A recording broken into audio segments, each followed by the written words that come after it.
Жена депутата Илтумен Владимира Паскачина, Александра Наговицына, заявила о давлении и вынужденном увольнении из администрации Верхневилюйска.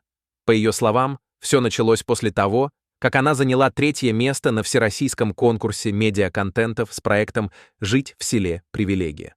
После возвращения глава администрации потребовал от нее написать заявление об увольнении. Сам Владимир Паскачин подтвердил слова супруги, заявив, что в отношении их семьи ведется целенаправленное давление. Причина этому – его оппозиционная позиция. По словам Паскачина, власти республики уже 2 года ищут повод убрать его с политической сцены, натравливают на него силовиков, а также оказывают давление на местных предпринимателей, чтобы те писали доносы. Напомним, в начале лета, перед сессией парламента, народного депутата задержала полиция и провела в его доме обыски. Обыск, в ходе которого изъяли патроны и на основании которого возбудили уголовное дело, был допущен решением судьи.